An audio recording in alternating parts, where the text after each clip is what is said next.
I'm going to be talking about planting sweet potatoes. And everything about sweet potatoes is wonderful and sweet. And I hope you'll enjoy this little presentation. Let's go next slide. When I decide whether to put something in my garden, I always start with a buy or grow question analysis. If you grow it in your garden, will it be better or more fun than buying it at the grocery store? And of course, tomatoes make that cut. Probably green beans make that cut. You have to decide in your own mind what makes the cut. But I definitely go with grow on sweet potatoes.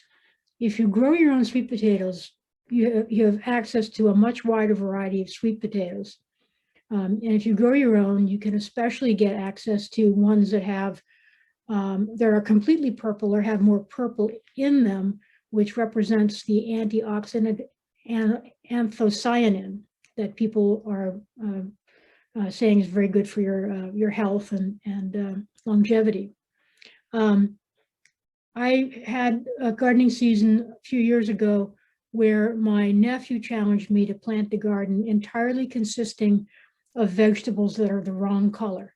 So he challenged me to grow green tomatoes, for example, and red okra. And so I got involved with purple sweet potatoes largely because of that challenge. There are many, many varieties to choose from. And I've put a link in the slides for one article I came across that listed 16 varieties of sweet potatoes. You can get purple flesh, speckled purple flesh, orange flesh, white flesh. The one thing I would say is check out the notes for flavor and texture before you decide what you want to grow. Many sweet potatoes are just like what you'd get at Safeway when you bake them or roast them. Others have an entirely different texture and consistency. For example, the Okinawa purple sweet potatoes, they have the texture of roasted chestnuts.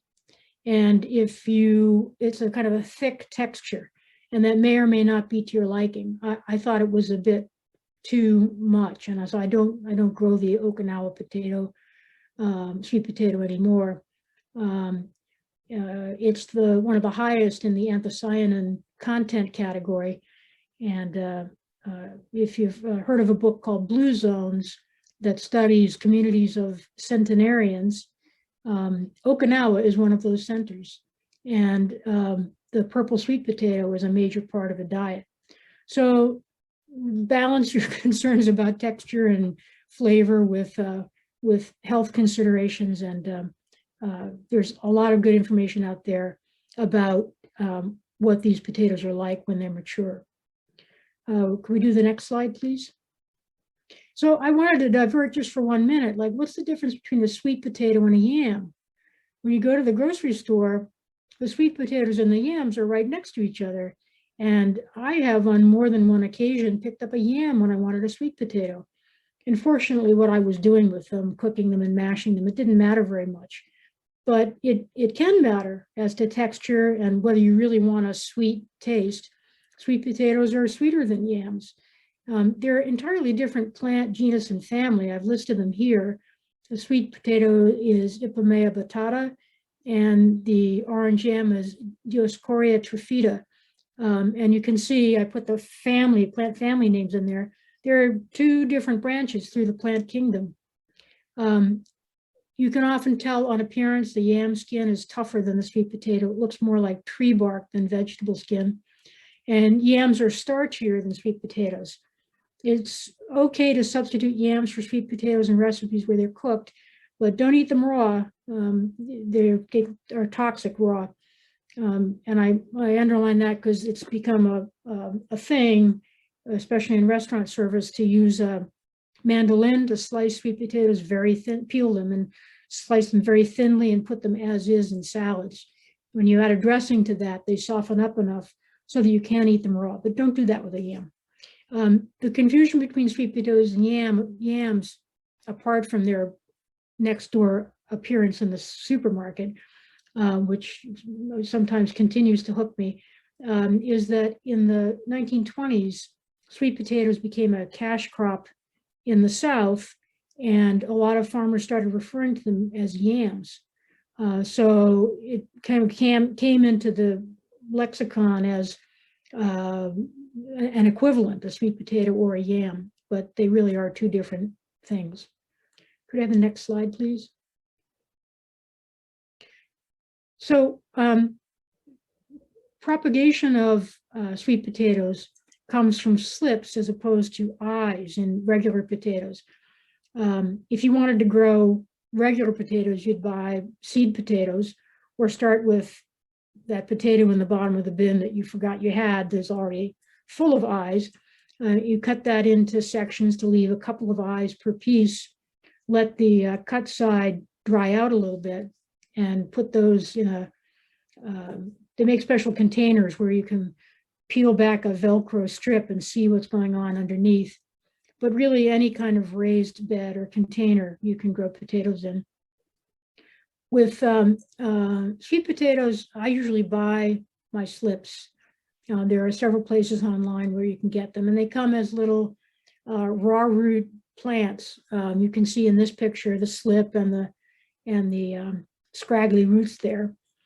You can propagate the slips on your own if you have enough lead time. You just put some water in a glass, stick your sweet potato upright in the glass, and eventually a little slip will come up on the top side of that potato. But you need as much as 8 weeks lead time to do that.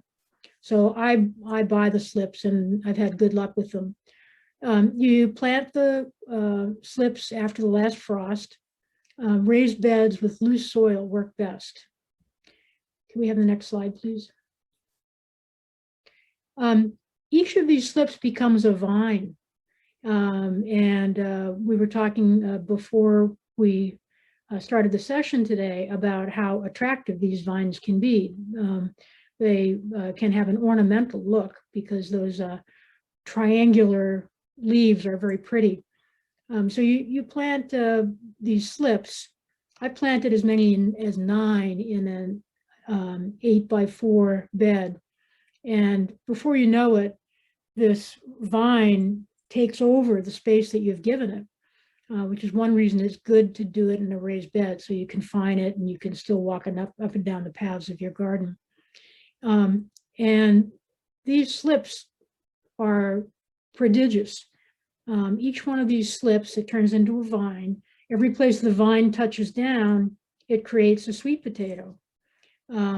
So each vine can produce 6 to 8 sweet potatoes, which, don't let it alarm you. The sweet potatoes store pretty well. You'll be eating them at Thanksgiving after you harvest them in late October. You harvest them at the end of the season when the leaves are turning yellow-brown. And this is the really fun part. One of the things that weighs in my buy versus grow analysis. It is so much fun to dig these sweet potatoes up. You go out there with a shovel and your garden fork, and you start digging around, and you have to dig somewhat deep, maybe as deep as 18 inches. And you keep finding sweet potatoes. It's marvelous. You just turn over another shovel full of earth and there's a sweet potato. It's like digging for buried treasure. It's just so much fun. So you have to be careful not to thrust your shovel into the middle of one of these potatoes and open it up.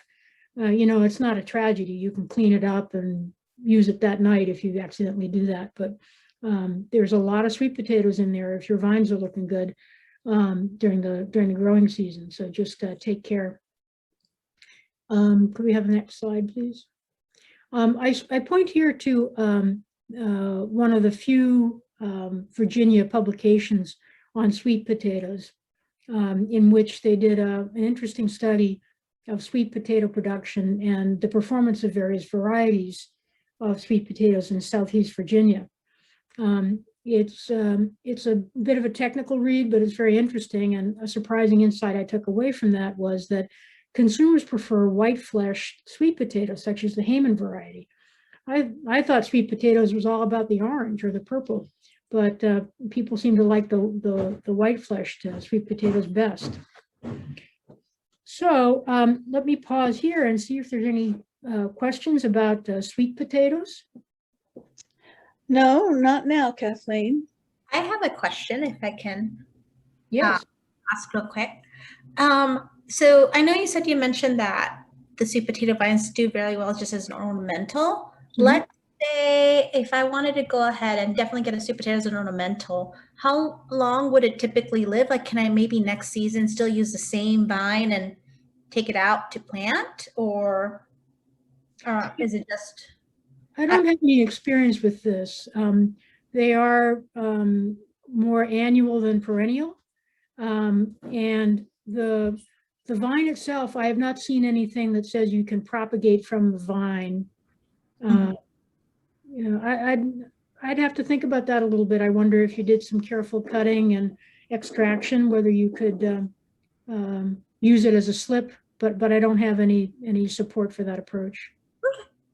It just came up and I was like, Yeah. oh, that could happen. Free plants, right? I mean, I always think free plants and volunteers are a sign that my garden loves me back. So